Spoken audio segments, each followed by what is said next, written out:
Good morning, students. Today I am going to continue my lecture for +1 Arts Political Science, and the name of the chapter is Semi-Presidential Executive in Sri Lanka. As you know that in 1978 जो constitution था श्रीलंका का, that was amended. And उसके बाद जो system था executive presidency का, उसको introduce किया गया. इस सिस्टम के अंदर जो एग्जीक्यूटिव प्रेसिडेंसी उसको इंट्रोड्यूस किया गया. पीपल डायरेक्टली जो थे उन्होंने इलेक्ट किया प्रेसिडेंट को. It may happen that the president and the prime minister belong to same political party or to different political parties. जो प्रेसिडेंट है उसके पास वास्ट पावर थी अंडर द कॉन्स्टिट्यूशन. प्रेसिडेंट जो है चूज करता है प्राइम मिनिस्टर को from the party that has majority in the parliament. लेकिन जो मिनिस्टर हैं must be members of the parliament. President के पास पावर है to remove the prime minister और ministers apart from being elected head of state and the commander in chief of the armed forces. The president is also the head of the government, elected for a term of 6 years. President जो है cannot be removed except by A resolution pass किया जाए इन the parliament. At least 2/3 जो है members, उनके parliament के members जो हैं उनको वोट देनी पड़ेगी. If it is passed by not less than 1/2 of the total number of members of parliament. और स्पीकर जो है इसमें क्या होता है कि if it is passed by not less than half of the total number of members of parliament, speaker जो है is satisfied such allegation merit inquiry. उसके बाद जो स्पीकर है रिपोर्ट करता है मैटर को सुप्रीम कोर्ट में. उसके बाद नेक्स्ट है how is the position of president and prime minister in Sri Lanka different from India. अगर हम इसको कंपेयर करें, जो रोल है सुप्रीम कोर्ट का उसमें है impeachment of president in India and Sri Lanka. Next हमारे पास एक है कि इन ए पार्लियामेंट्री सिस्टम प्राइम मिनिस्टर जो होता है हेड ऑफ गवर्नमेंट होता है. मोस्टली जो पार्लियामेंट्री सिस्टम है उनका एक प्रेसिडेंट होता है, उस जिसको मोनार्क कहते हैं, who is the nominal head of the state. ऐसा system the role of president और मोनार्क जो है प्रीमिनरली सेरिमोनियल, और जो प्राइम मिनिस्टर होता है उसके साथ कैबिनेट्स के जितने भी मेंबर्स होते हैं उनके पास इफेक्टिव पावर होती है. इन कंट्री में ये सिस्टम है जर्मनी, इटली, जापान, यूएस, ठीक है, और उसके बाद पुर्तगाल.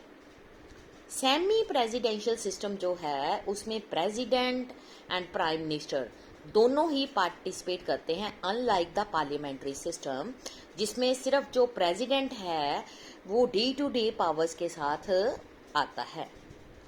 इस सिस्टम में ये पॉसिबल भी हो सकता है सम टाइम कि जो प्रेसिडेंट है और प्राइम मिनिस्टर है वो सेम पार्टी को बिलोंग करें, और ये भी हो सकता है कि दोनों जो हैं डिफरेंट पार्टीज को बिलोंग करें.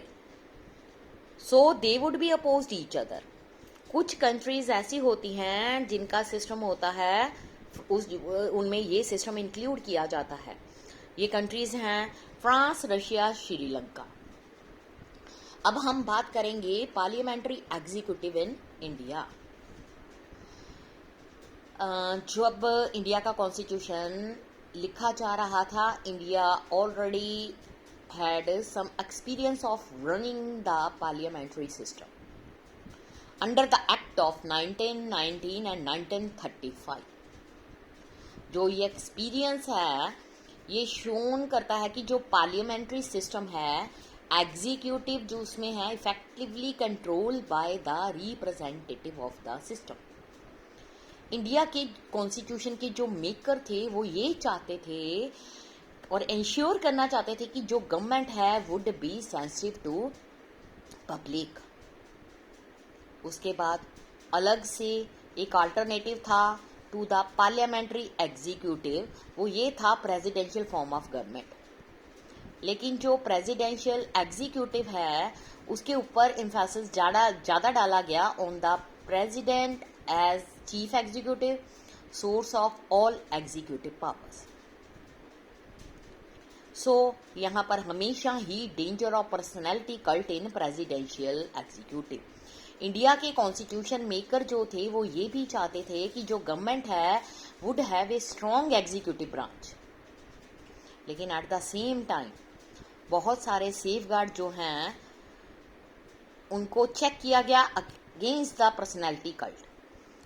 जो पार्लियामेंट्री फॉर्म होती है वहां पर बहुत सारे मैकेनिज्म ऐसे होते हैं जो ये इंश्योर करते हैं कि executive will be answerable and controlled by the legislature और बाय द पीपल्स रिप्रेजेंटेटिव्स। इसलिए जो कॉन्स्टिट्यूशन है सबसे पहले उन्होंने अडॉप्ट किया parliamentary system of executive for the governments both at the national and the state level.